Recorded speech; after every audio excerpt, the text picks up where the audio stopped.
Здравейте, приятели! Отново сме заедно. Аз съм Никола и съм преподавател в Морско училище по плуване.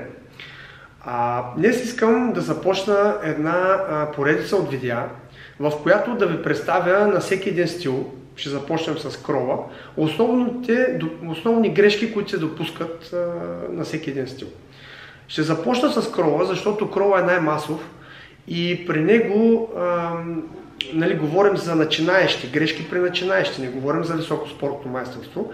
Основно начинаещи при възрастни, начинаещи деца, говорим за начално обучение. Това са най-често задаваните въпроси, които имам от вас. Какви грешки допускам, защо не мога да се вземам правилно въздух, защо като ритъм с краката или загребвам сърце не се предвижвам, а стоя повече на едно място. Това са най-често задаваните въпроси. Искам да ви кажа, че всеки човек е индивидуален, всеки човек прави различни грешки. Ако треньора до вас има поглед над нещата, има методика, той ще види вашите грешки и ще знае къде да направи корекцията, за да улесни вашия стил и да плувате по-лесно. Ще започнем с крола, стил крол координация.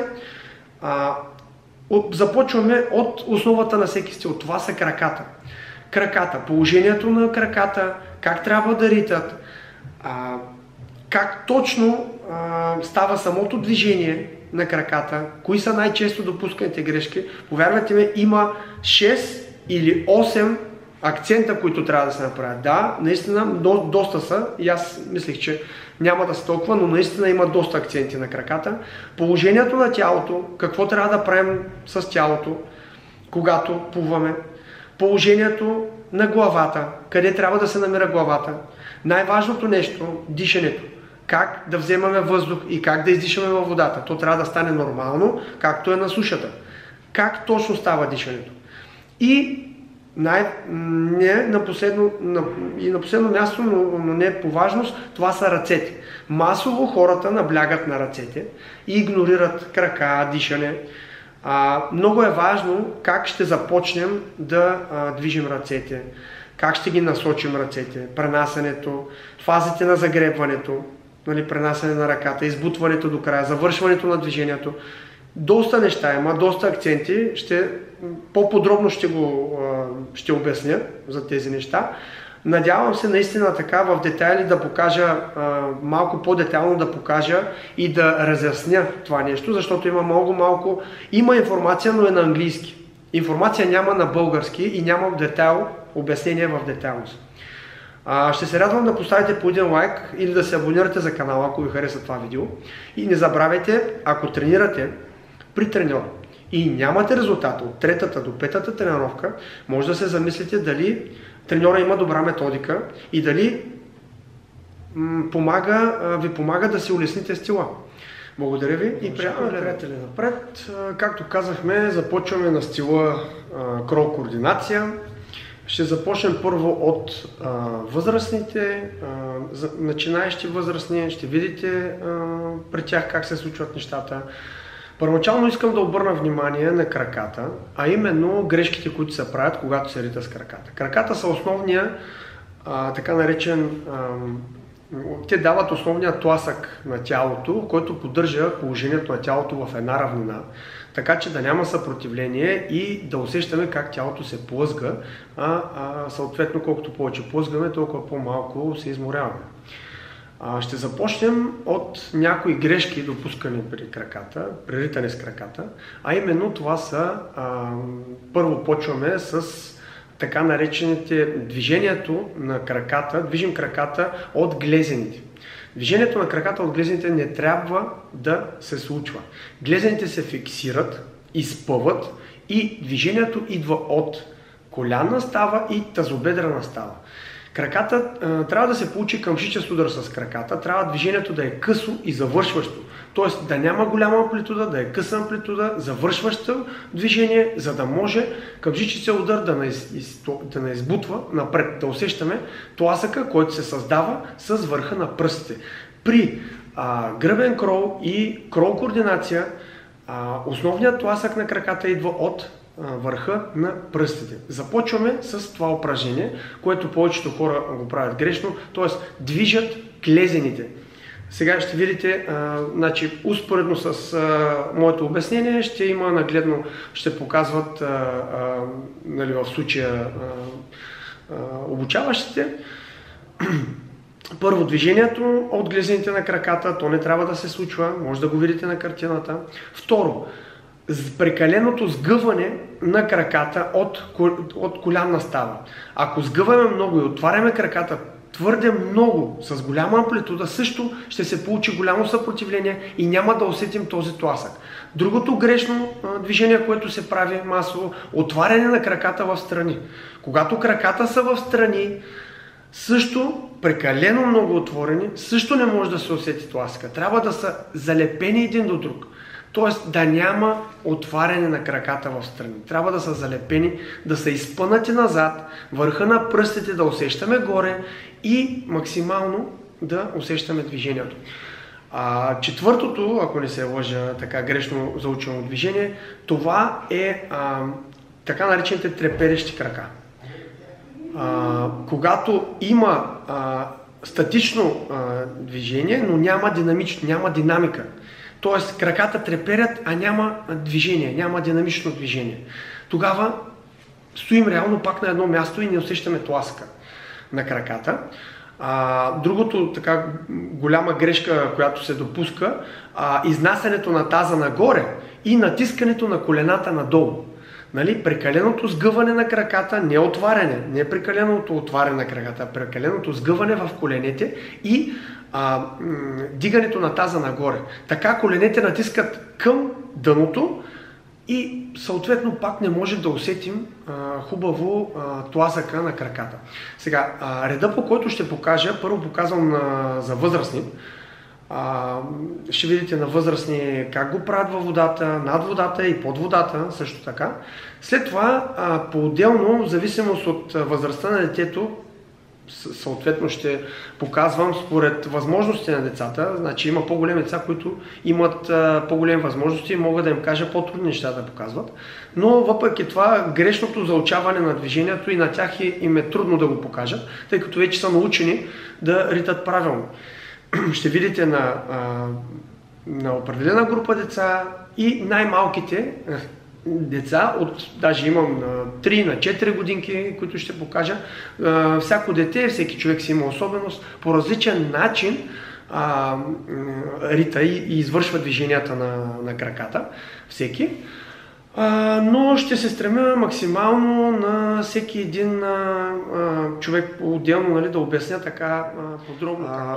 Виждате как при различните възрастови групи децата не правят и при възрастни. Ще показваме грешното, показваме и после винаги накрая правилното ритане, как трябва да се случи, как като виждайки го да го опитате във водата и вие, за да усетите тласъка на краката. Всеки човек, както казах, е индивидуален, по различен начин го прави. Днес ще наблегнем освен на краката, това видео ще представим и дишането, начина по който трябва да издишаме, видовете грешки, които се допускат при издишане във водата и при поемане на въздух, така нареченото издишане с звук, положението на тялото, но само началното положение на тялото. Няма да влизам в детайли за положението на тялото и как точно трябва да стои тялото във водата на стила крол координация. Добре, продължаваме. Уточняваме за последно краката. Това са основата на всеки един стил. Краката са най-важното нещо. Защо го правим? Правим го, защото трябва да започнем от основата на всеки стил. Ако някой си мисли, че може директно да върти ръцете, ще бъде хаотичен и няма да усеща своите движения, за да ги контролира. Затова почваме винаги основните неща. Това са краката. Те поддържат линията на тялото в една равнина, за да може да плъзга тялото и да не се изморяваме. След което реда, по който вървим, дишането. Крака, съчетаване на крака с дишане. Точно за това продължавам с дишане. И това видео ще бъде крака и дишане. Т.е. ще обясним начина, по който трябва да ритаме и начина, по който трябва да дишаме да издишваме и да вдишваме въздуха. Двете неща трябва да се научим да ги комбинираме. Тоест, ритайки с краката, трябва да издишаме. Понякога прекалено много бързаме с краката да ритаме и не обръщаме внимание на дишането. А дишането е много важна част от самото плуване като цяло. Ако ние дишаме правилно и сме спокойни във водата, ще може да си контролираме движенията и да не се изморяваме. Значи основното е, когато дишаме правилно, да слушаме звука във водата. Виждате, и малки деца, и възрастни показвам как точно да дишаме. Тоест, поемаме дълбоко въздух, издишаме с звук дълго време. На стената, издишаме на стената, след което включваме и краката и продължаваме заедно с ритането на краката да издишаме с звук, като се концентрираме върху да слушаме звука на дишането и оттам да продължим да ритаме, да механизираме движението на краката, слушайки, обръщайки ги внимание на дишането, защото после, когато включим ръцете, вече трябва да мислим за движенията на ръцете и за дишането, а краката трябва сами да си останат механизирани и да не мислим повече за тях. Виждате, изкарвам децата навънка на стената и им показвам. Между другото има деца от 9, 10, 12 годишна възраст, на 4 години има деца, на 3 години има едно дете. Доста така разнообразно е възрастовата група. Обхващам доста голяма възрастова група. Виждате как ги изкарвам вънка, показвам упражнението, как трябва да се изпъва ръката. Много важно положението на тялото, изпъването на крайниците на ръце и крака. Краката да ритат постоянно, но това да не пречи да слушаме звука, когато издишаме дълго време. Много важно нещо да завършваме движението на главата, т.е. тя трябва да е надолу и хубаво да завъртаме до край нагоре. Когато главата е надолу, трябва да гледаме на дъното. Челото трябва да е насочено надолу, врата да е отпуснат. Ръката трябва да е изпъната, а когато завъртаме настрани главата, ръката трябва да е изпъната също, рамото да е излязло, така че да стои като възглавница, да се облегне ухото на рамото и да гледаме тавана. Момента, в който видим тавана, трябва да си поемем въздух. Не да дърпаме нагоре главата, а настрани. Тоест настрани да гледаме тавана. Само тогава можем пълноценно да вземем въздух, тъй като устата е в най-горно положение и водата не отива до нея. Така че може спокойно да си поемем въздух. Както казах, съчетаваме вече ритане, правилното ритане на краката и издишането във водата. На някой може да им се стори скучно дълго време да ритат, да усещат правилния тласъка на краката, да слушат звука, но когато човек се научи, изисква определен период за адаптация и усещане на движенията и когато човек усети това движение, той после си казва, да, наистина имало е смисъл, нали, този период от време да го упражнявам това нещо, тази основа на нещата, защото когато имаме основа, може да градим много лесно. Така, знам, че всички искат да бързат, особено при нас мъжете винаги искат да бързаме с ръце, крака, не се знае какво се случва с дишането, но повярвайте ме, ако изчакате малко повече и усетите тласъка на краката заедно с дишането, после много по-лесно ще се осъществи така нареченото сливане на движенията крака, ръце и дишане, т.е. координационното плуване вече, координация крол.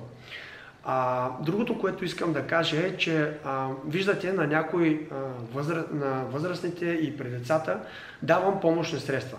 Това са дъски, макарони, полубой се между краката. Давай.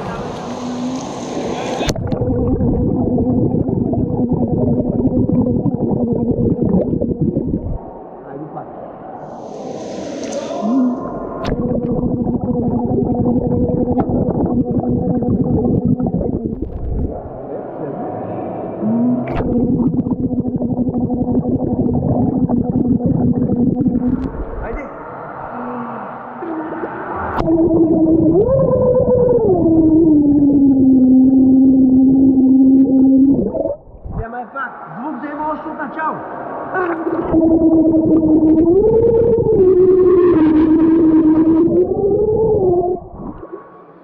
Дай пак.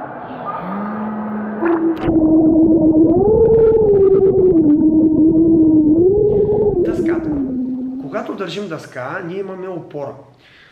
Опората помага човек да се почувства сигурен и да изплува повече над водата, така че да отпусне своите мускули и да усети по-добре своите движения. Виждате, че аз давам и макарон, който допълнително вдига тялото нагоре, и пулбойс. Защо е пулбойса? Така наречения пулбойс, който се слага между краката. Пулбойса има няколко функции. Първата функция е да държи събрани краката един до друг. Както казахме вече, събраните крака определят хубавия и по-голям тласък, който ни дава достатъчно инерция, за да отпуснем тялото. Другата му функция е да държи изпънати краката и да държи тялото нагоре на повърхността, да не потъват краката. Обикновено като почнем да ритаме, инстинктивно сгъваме колената и натискаме надолу. А когато пулбойса е между краката, ние не можем да ги натиснем, защото ако ги натиснем и отворим по-голяма амплитуда, пулбойса ще изскочи отгоре. Виждате, при възрастните и при децата също давам и плавници. Значи, давам един плавник, когато детето усеща тласъка, но не достатъчно, за да може да е по-уверено, или възрастния съответно. И давам два плавника, когато детето е много стегнато и не може да усети тласъка и се напряга неистово, за да направи определеното движение. Това всичко са помощни средства, които вие може да си ги набавите от различни места. Най-така актуалното място е така наречения Декатлон, магазина, който е Декатлон, там са най-достъпни. Има много конкретни точно от тези помощни средства, които могат така много да улеснят вашата работа. Особено плавниците и дъската, както казах, те държат тялото отгоре и така по-бързо ние ще стигнем до момента, в който вече няма да е нужно да упражняваме толкова време краката и дишането. Ще дойде момента по-бързо да включим съответно и ръцете вече. Надявам се така да бъда полезен с това, което правя. Моля, поставете по един лайк и се абонирайте за канала, така вие ще помогнете на този канал да достигне до повече хора и повече хора да се научават правилно да плуват. Има неща, които наистина доста хора не могат да си ги обяснят, просто изисква практика. Като всеки спорт, плуването си изиска нужната практика, затова е нужно достатъчно време да се упражнява и може би малко повече търпение от страна на по-възрастните. Като аудитория стигнал съм до извода през годините, че женската част от аудиторията е така малко по-търпелива, малко по-склонна да се довери на треньора, за да може треньора до край да покаже своите, как да кажа, като да се стигне до кулминационната точка, когато да се види смисъл от тренировката, а това става в рамките на 1 до 2 тренировки. Нали? И това е в общи линии. Темата има доста така акценти. Ако има допълнително някои въпроси, които са му интересни и иска да ме пита, моля да ги зададете. Ще оставя имейл, почта, ще оставя координати, където може да се свържете с мене. Готов съм да помагам, никакви проблеми. Въпросът е да стигнем до крайния резултат. Резултата е критерия, който така ще ви окуражи и ще ви даде някакви по-нататъчни да продължите своите занимания за напред. Благодаря ви още веднъж и приятно гледане. Добре, продължаваме. Като за финал искам да уточня, че ще продължим. Второто видео ще бъде на тема положението на главата и фази на загребване. Основните базовите движения с ръцете, откъде започва движението на ръцете и ще видите точно по какъв начин трябва да движим ръцете. Има базови движения, има и движения в детайли, които с течение на времето вие сами ще упражнявате и ще достигнете до тях, но съответно е нужно определено време за практика. Колкото повече практикувате дадено упражнение, толкова по-уверени ставате и толкова повече организма ви свиква с водната среда, съответно вие се отпускате и започвате да се чувствате по-комфортно и да контролирате собствените си движения. И още веднъж да припомня, ако сте решили наистина да се научите да плувате, изгледайте до край това видео, защото всеки път ще следват все нови и доста поучителни неща, които съм сигурен, че до сега не сте се замисляли и до сега не сте си представили водата по този начин, по който аз ще ви представя, за да може да улесня вашето обучение и да се чувствате комфортно в водната среда. Благодаря ви!